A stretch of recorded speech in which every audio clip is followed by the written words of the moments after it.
Dans cette vidéo, nous allons vous donner des conseils concrets qui peuvent renverser complètement une spirale infernale dans laquelle un membre de l'équipe peut tomber, le sentiment de solitude. Et pourquoi vous voudriez faire ça?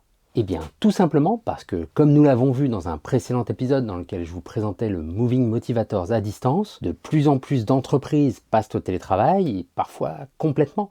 Il peut être difficile de déceler la détresse d'un ou d'une membre de l'équipe à distance. C'est risqué pour la personne en question, bien sûr, mais aussi pour l'équipe en général et donc pour le produit.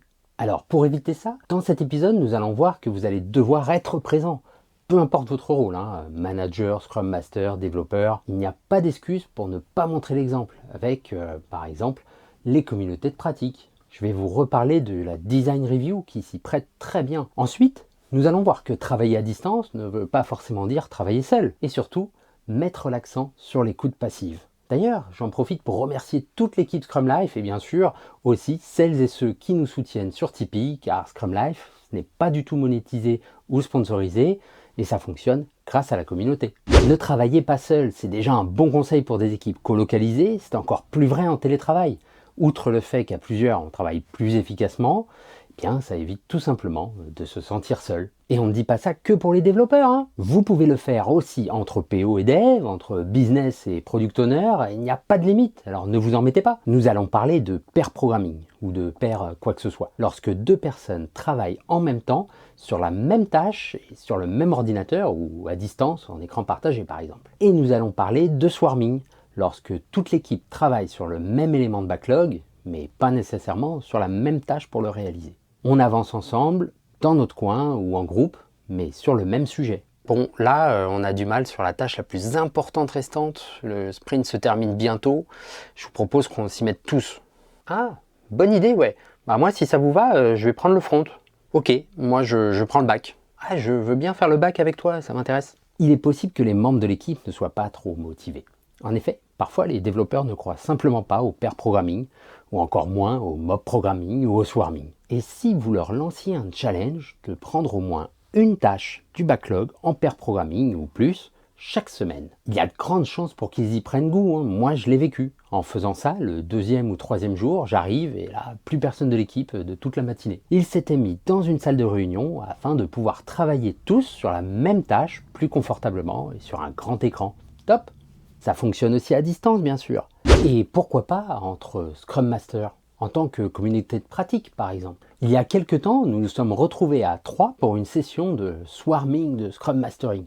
Et vous savez quoi? C'était super sympa et très efficace, je leur ferai volontiers. Merci à Olivier et Peter, vous pouvez retrouver leur profil dans la description. Et ne vous arrêtez pas à 2, Retrouvez-vous à 2, 3, 6 ou même 12. Donc, poussez les membres de l'équipe à ne pas travailler dans leur coin.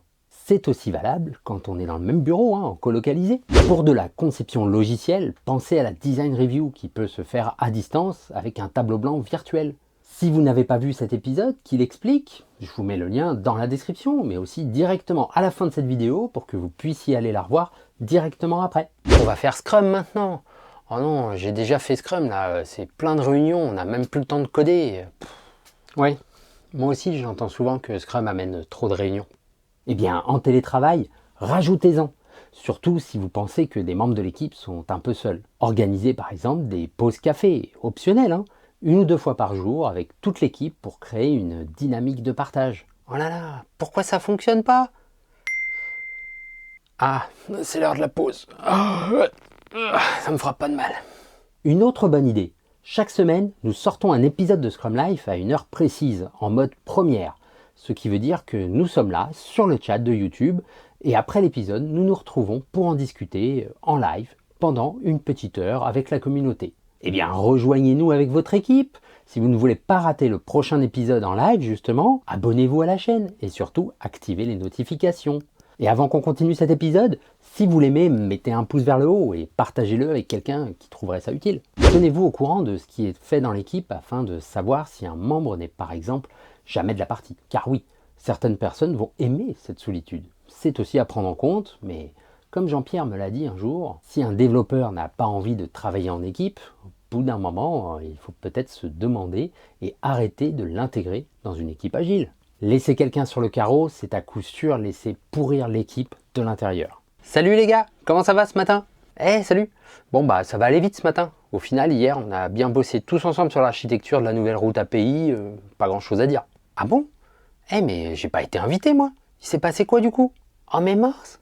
Je suis désolé, on t'a complètement oublié. Si vous repérez une personne comme ça, et que ça se répète surtout, n'hésitez pas à parler de votre observation peut-être à la personne la plus moteur du groupe. Il y a de grandes chances que ça n'ait pas été fait exprès. Alors n'attendez pas pour faire prendre conscience à chacun de ce qui s'est passé. Ce que j'ai pu remarquer, c'est que le télétravail amplifie l'impact de ce type de comportement sur le moral de celles et ceux qui les subissent. Maintenant que vous avez les clés pour vous assurer de connaître l'état d'esprit des membres de l'équipe et que vous savez quoi mettre en place, allez-y, essayez chacun de ces points avec votre équipe, mais aussi avec les parties prenantes les plus impliquées.